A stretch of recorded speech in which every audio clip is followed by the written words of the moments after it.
안녕하세요. 임박사입니다. 이번 시간에는 여드름의 종류와 여드름을 관리할 수 있는 화장품 성분들에 대해 알아보는 시간을 갖도록 하겠습니다. 바로 시작할게요. 여드름은 여러 가지 종류가 있습니다. 심상성 여드름의 경우 흔한 여드름이다 이렇게 이해를 하시면 되겠습니다. 은교성 여드름도 많이 들어보셨을 텐데요. 여러 형태의 염증성 여드름이 혼재되어 나타나는 심각한 상태에 놓인 중증 여드름입니다. 켈로이드 흉터를 남기는 켈로이드성 여드름은 피부 체질이 켈로이드의 경우 주로 발생되죠.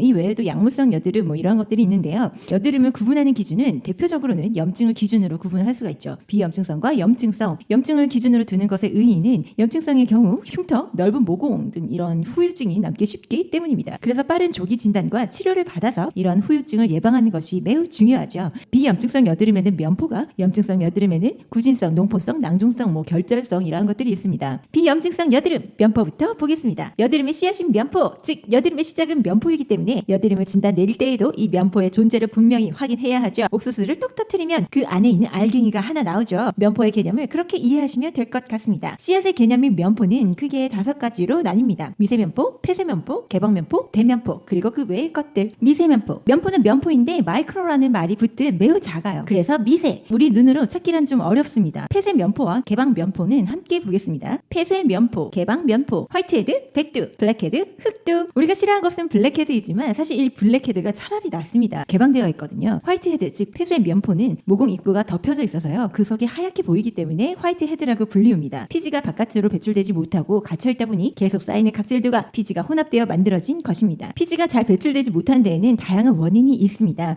피부 질환이라던가 미세먼지와 같은 것들, 혹은 많이 쌓인 각질들, 화장품의 문제, 혹은 피지 자체 내에서 리놀레산의 부족으로 끈적임이 커지다 보니 잘 나오지 못하는 이런 경우들이 있죠. 갇혀있기 때문에 공기 접촉으로부터 자유롭고 그렇게 산화되지 않고 또한 그렇게 하얗습니다. 갇혀있다, 즉 산소가 없는 곳에서 살기 좋아하는 C. 아크네스의 대대적인 증식으로 인해 염증으로 발전될 확률이 매우 커서 화이트헤드 관리는 매우 중요합니다. 꼼꼼히 체크해야 되죠. 기기 말고는 손을 통한 촉진법이나 눈을 통한 견진법 등을 이용해서 많이 찾아내는데요. 만져보면 오돌토돌하게 만져지기도 하고요. 이때 피부를 살짝 양옆으로 당겨보면 바로 잘 보이죠. 대개는 모공 입구를 열어서 짜는 방식으로 관리를 하는데요. 반면 블랙헤드는 개방되어 있습니다. 그 말씀은 무엇이냐면 피지가 계속 쌓이다 보면 어느 사이 모공 맨 윗부분을 막게 되는데요. 이때 화학 반응이 일어나 거뭇거뭇해지는 것이죠. 네, 블랙헤드는 덮여져 있지 않다. 그래서 개방 면포라고 불리운다. 화학 반응에 대해서 조금 더 알아본다면 이 면포가 바깥으로 돌출되다 보니 이 지방질이 바깥의 공기와 만나게 되고 산화하게 되죠. 짜보면 공기와 만난 부분이 까맣게 된 것을 볼 수 있는데요. 주로 코 쪽에 블랙헤드가 잘 생긴 것은 아무래도 코의 모공이 비교적 넓기에 공기와 접촉할 수 있는 확률이 더 높아서이지 않을까 합니다. 염증 가능성이 비교적 낮습니다. 화이트헤드에 비해서요. 대면포. 이름에서도 유추할 수 있듯이 사이즈가 큽니다. 화이트헤드나 블랙헤드인데요. 그 사이즈가 좀 큰 것을 의미하죠. 피부를 양쪽으로 당겨보면 볼록볼록한 것들이 있죠. 무조건 정리해야 합니다. 이 외에도 면포에는 약물로 인해 유발된 면포 등이 있죠. 면포에서 가장 중요한 두 가지, 화이트헤드와 블랙헤드, 폐쇄 면포와 개방 면포 꼭 기억해 주세요. 면포에서 치료 시기를 놓치면 염증성으로 발전하기 쉬운데요. 이제 알갱이 같은 면포의 얘기는 여기까지로 하고 염증성 여드름으로 넘어가 보도록 하겠습니다. 염증성 여드름, 면포에 세균 감염이 이루어져서 염증이 진행되기 시작하면 가급적 빨리 치료를 받을 수밖에 없습니다. 염증성 여드름은 구진성, 농포성, 결절과 낭종 이렇게 알아두시면 되는데요. 구진성 여드름부터 보죠.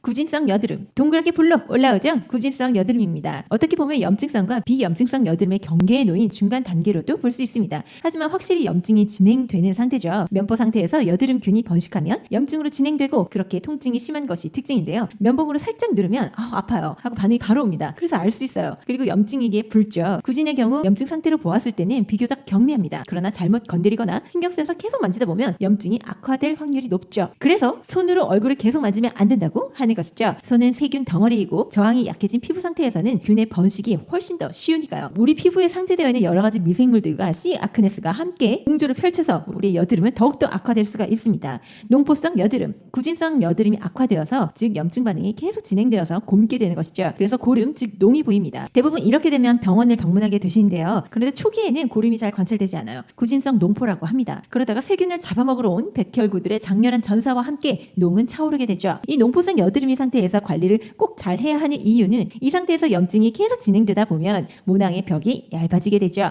약화된다는 의미입니다. 이때라도 병원에 가셔서 관리를 잘 해주셔야 흉터라는 후유증에서 비교적 자유로울 수 있는데요. 자칫 잘못 짜면 피부 조직까지 상할 수 있게 되고 그렇게 흉터가 남기도 쉬운 단계입니다. 고름이 쉽게 나온다고 해서 손톱으로 절대 짜시면 안 돼요. 병원 가신 것이 가장 좋습니다. 결절성 여드름, 얼핏 구진과 비슷하다 여겨질 수 있지만 손으로 만지면 딱딱하고요. 염증의 깊이는 매우 깊습니다. 그래서 압출도 어렵고요. 연고를 발라도 침투가 쉽지 않겠죠. 보통은 주사요법을 많이 쓰죠. 이 주사요법 TA 기억하시죠? 트리암시놀론 제제를 주로 사용합니다. 지난 시간에 말씀드렸죠. 이 결절성 여드름은 모낭벽이 계속 얇아지고 염증도 계속 진행되다 보니 파열하게 되는 과정입니다. 팡 터지게 되는 거죠. 이로 인해 주변 조직을 상하게 만들기 시작하죠. 그래서 피부를 지키기 위한 염증 반응이 일어나면서 즉 백혈구들이 몰리기 시작하면서 더 많은 고름이 생성됩니다. 마치 염산 같은 위험물질이 가득 들은 풍선이 팡 터져서 주변의 풍선들 속 벽을 허물고 혹은 나머지 환경들을 막 파괴해서 하나의 거대한 염증을 구성해 나가는 준비 단계라 보시면 됩니다. 즉 염증이 아주 피부 속부터 꽉꽉 차고 고름도 꽉꽉 차는 이 상태가 되는 것이죠. 검붉은 여드름들 엄청 아픕니다. 실제로 관리를 해드리다 보면 부들부들 떨면서 관리를 받으시는 분들도 많아요. 정말 안타깝죠. 낭종성 여드름, 결절성에서 말씀드렸듯이 모낭벽이 파열되기 시작하면 그 모낭 속 피지, 세균들, 지방산 등등의 내용물들이 바깥으로 슥 유출되겠죠. 진피가 제대로 손상되는 단계입니다. 주변의 모낭벽들을 파열시키게 되면서 여러 개의 염증들이 하나의 주머니처럼 만들어지는 매우 심각한 단계죠.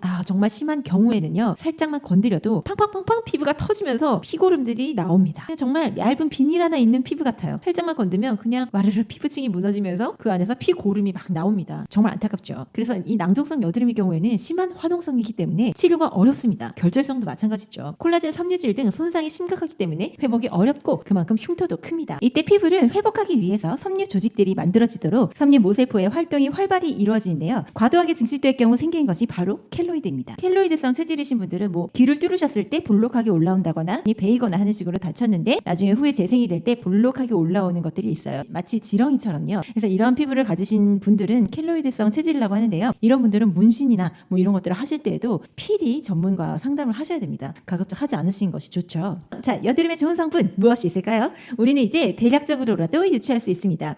일단 여드름은 피지가 결정적인 조건이니 피지의 양을 조절할 수 있는 성분, 이것은 다시 피지를 줄이는 성분, 수분도를 높이는 성분으로 나뉘죠. 클레이, 머드 성분으로 피지를 흡착하는 카올린, 수분과 진정에 도움을 주는 아줄렌 등이 있습니다. 그리고 각질의 이상 증식, 과각화 현상도 큰 요인이 되기 때문에 모공이 각질에 의해 덮이지 않도록 과주기를 정상화시키는 성분들, 예를 들면 레티놀, 다른 말로는 비타민 A라고도 하죠. 과일산 아하, 특히 그 중에서도 젖산과 글리콜산, 이 외에도 각질을 관리할 수 있는 바하, 엔자임, 살리실산 등이 있습니다. 여드름은 염증이니 항염 효과가 있는 건 세균의 영향도 크니 항균 효과가 있는 성분들, 티트릭 오일, 캄퍼가 대표적이죠. 이 모든 성분들은 여드름 화장품에서 흔하게 볼 수 있는 것들인데요. 여기서 주의하셔야 할 점은 이들은 기능성으로 인증받은 성분들은 아니라는 것입니다. 즉 우리 식품의약품안전처에서 기능성 화장품을 인정할 때, 그러니까 미백이면 미백 기능성, 주름 개선이면 주름 개선 기능성 이렇게 인정할 때엔 그 기준이라는 것이 있는데요. 어떠한 성분들, 그 성분의 농도 등에 대해서 정합니다. 여드름 화장품이 기능성 인정을 받으려면 우리 현행법상 유일한 원료가 바로 살리실산인데요. 그 범위를 인체 세정용 제품류로 한정하고 있습니다. 인체 세정용 대표적으로 클렌저를 의미하겠죠. 말인즉 여드름 기능성 수분크림 이러한 말은 애초에 성립되지 않는다는 것이죠. 오해 소지가 있기 때문에 조금 주의해서 살펴보셔야 합니다. 현재까지 기출문제가 아하, 젖산 이러한 부분 위주였다면 이제는 살리실산이 자주 나올 확률이 높습니다. 기능성 인증 원료이기 때문인데요. 그러니까 꼭 기억을 해두시고요. 이 외에도 자외선의 자극을 줄일 수 있는 차단제를 적극 사용해야겠죠. 피부를 진정시켜주는 알란토인, 알로에베라 등도 여드름 피부에 도움이 될 것입니다. 자, 오늘은 여드름의 종류와 여드름 완화에 도움이 되는 화장품 성분들에 대해 알아보았습니다. 쉽지 않죠?